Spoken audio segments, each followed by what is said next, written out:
Namaste friends. In present lecture, I would be continuing with further discussion on brakes in automobile. Until now, we have seen why brakes are required, about stopping distance, effectiveness of brakes, and drum and disc brakes. We have also learned about parking brake. We know that when driver presses brake pedal, force applied is transferred to brake shoe or caliper in the wheel. Friction between brake shoe and wheel drum or caliper and disc causes resistance to motion and speed of the vehicle is controlled. In this lecture, we will learn how brakes are actuated, or in other words, how force applied on brake pedal is transferred to road wheels. Earlier, automobiles had mechanical brakes. Those were the days when these moved at lower speed and roads were also not that occupied. With passage of time, things changed. Now we have automobiles and other vehicles moving at high speed. Light vehicles, for example cars, or heavy vehicles, for example goods carrying vehicle, have different requirements as far as brakes are concerned. Therefore, different methods of brake actuation are applied. Brakes are classified on the basis of their method of actuation also. Accordingly, we have number 1, hydraulic brakes. Here, working medium is in liquid state. Commonly, it is known as brake fluid or brake oil. Number 2, air brakes. In this type of brakes, compressed air is used as working medium. Therefore, these are referred to as compressed air brakes also. In automobiles and other light vehicles, hydraulic brakes are used. First, I would be talking about them. Hydraulic brakes. This is a closed system and therefore force applied on brake pedal is completely transmitted to brake shoes or calipers actuating brakes. This transmission occurs through brake fluid. Advantage of using fluid in liquid form is that it is non-compressible. Brake fluid is required to have proper viscosity. Its viscosity should not change with rise in temperature.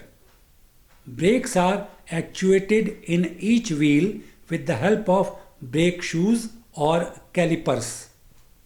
Fluid is made to travel at high pressure in fluid lines connecting wheels. Fluid pushes piston in wheel cylinder and brake is actuated. Brake fluid is stored in master cylinder. Master cylinder is connected to each wheel through fluid lines. Upon pressing the brake pedal, piston in master cylinder is pushed. Piston pushes brake fluid in fluid lines. A pressure of about 0.5 kg per centimeter square is maintained in fluid lines. This is essential to prevent air entering in wheel cylinder. Air, being compressible, cannot be allowed as it will affect the working of brakes adversely. Master cylinder. It is the main component of hydraulic brakes. It is connected with fluid lines at one end. Rod connecting piston in master cylinder and brake pedal enters from other end. Referring to diagram, this rod has been mentioned as pedal rod and it is entering the cylinder from end on right side. The end is covered with rubber cap that prevents entry of dust in compression chamber. On left end, outlet for fluid is provided that is connected to fluid line. There is a fluid reservoir on the upper side as shown. This reservoir is to store brake fluid. It is provided with cap on the roof. There is a vent in cap. The vent connects the reservoir with atmosphere. This keeps pressure inside reservoir at atmospheric level. The reservoir has two ports at the bottom as shown. One is intake port and other is bypass port. Cylinder that forms lower portion of master cylinder has circular cross section. Pedal rod has piston at the end inside the cylinder. This piston is provided with passages, as may be noticed. On the other side of piston there is spring. Next to spring on left hand side is fluid check valve. Space between piston and fluid check valve is compression chamber. This is a sectioned view to give you inner details. Piston is at right end when brake pedal is not pressed. No force is being exerted on pistons in wheel cylinders.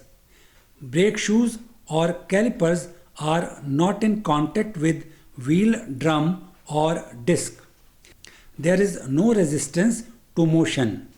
When brake pedal is pressed, it causes movement of piston towards left against the force of spring inside compression chamber.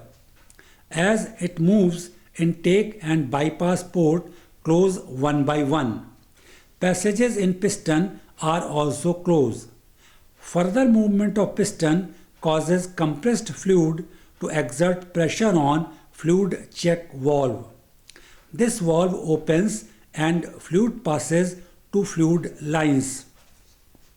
In compressed form, it reaches wheel cylinder, pushes piston inside wheel cylinder and causes actuation of brakes. When brake pedal is released, spring inside compression chamber regains its original position and pushes piston towards right.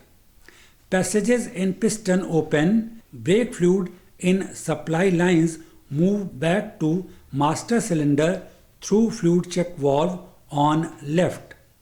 Bypass port opens, piston in master cylinder moves back quickly. Master cylinder is located centrally. There is a considerable distance between master cylinder and four wheels. This makes fluid lines quite long. Fluid takes some time to travel back through fluid lines. There is a possibility that vacuum is created in compression chamber. If that happens, air will enter. That is not desirable as air is compressible. As already mentioned, it will adversely affect the working of brakes. Fluid from reservoir enters inside the compression chamber through intake port and passages in piston. This way, creation of vacuum is avoided.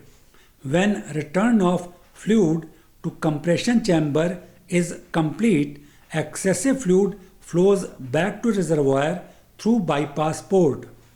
It is very essential that fluid returns back to compression chamber completely. If not so, it will exert pressure on pistons in wheel cylinder and resistance to motion will continue. It is very important that resistance to motion be completely removed when brake pedal is released. The brake pedal must be released completely. If not so, pressure in fluid line will cause generation of heat. This may cause jamming of brakes. The system described has a serious drawback. All the four wheels are connected to master cylinder through single fluid line. If anything goes wrong, actuation of brakes in all the four wheels will be affected. Failure of brakes may create serious and dangerous situation. To overcome this, system is modified. This is known as dual brake system. Here, brakes are actuated separately in a pair of wheels. If anything goes wrong, actuation of brakes is affected in two wheels only. Brakes can be actuated in other two wheels. This way, serious and dangerous situation arising due to failure of brakes can be avoided. Two types of dual brake systems are number 1 front rear split system and number 2 diagonally split system. Front rear split system. Here separate fluid lines connect wheels on front and rear side. Master cylinder has two chambers. Each chamber provides brake fluid to front and rear wheels. Referring to diagram, master cylinder has two chambers. Division into two chambers is shown by dotted line in diagram. Fluid lines from front chamber connect two rear wheels and from rear chamber connect two front wheels. When brake pedal on right side of cylinder is pressed, fluid flows through both lines and brakes in all the four wheels are actuated. In case of any problem, fluid supply to one pair of wheels is affected. Brake in other pair of wheels can be actuated in normal manner. Diagonally split system. Referring to diagram, it has two fluid lines providing safety as already explained in front rear split system. Difference being that one wheel on front and one on rear side have been paired. Looking from brake pedal side, front wheel on left is paired with rear wheel on right. Similarly, front wheel on right is paired with rear wheel on left. To adopt dual brake system, master cylinder needs modification. Tandem master cylinder is modified form for dual brake system. It has two compression chambers connecting pair of wheels independently. Referring to diagram, the cylinder on lower side has been divided into two chambers. Pedal rod enters from one end on right side. It has piston that pushes spring when brake pedal is pressed. Let us call it piston 1. At the other end of spring there is another piston with rod as shown. Let us call it piston 2. There is another spring occupying space between piston 2 and cylinder wall. Spaces where two springs are located act as two compression chambers. These are provided with fluid lines on lower side and intake bypass ports on upper side as shown.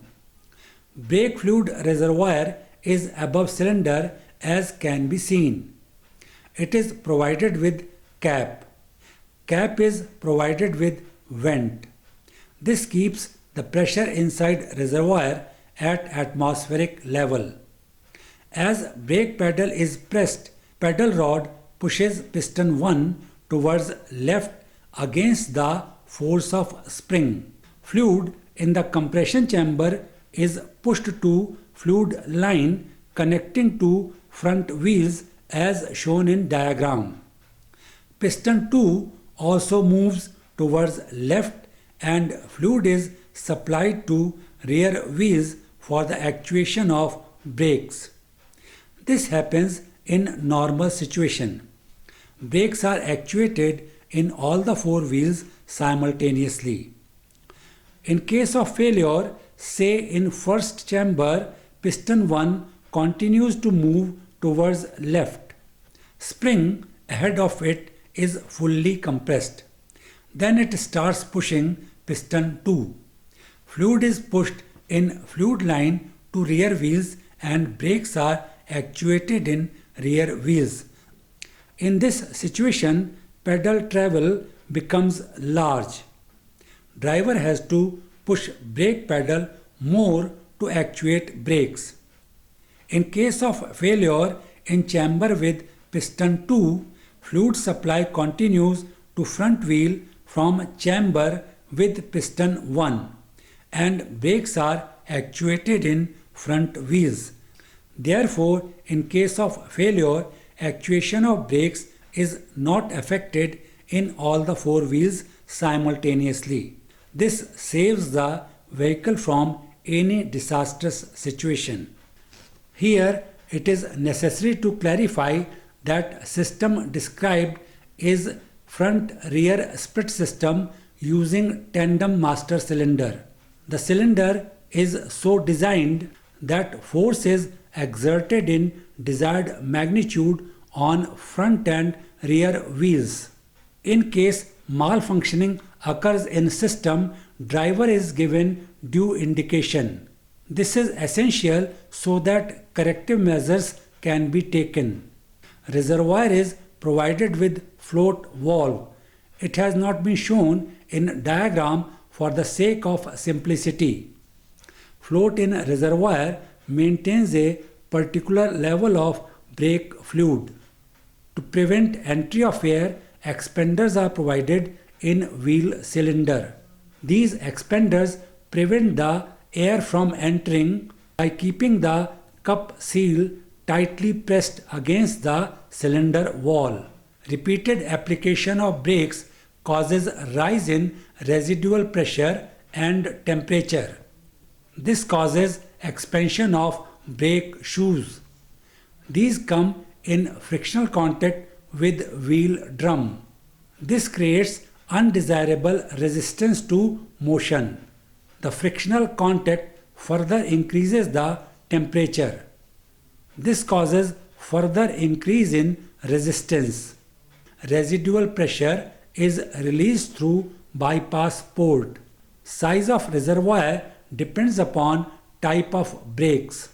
Disc brakes require bigger reservoir. Here I conclude discussion for present lecture. Thanks for watching.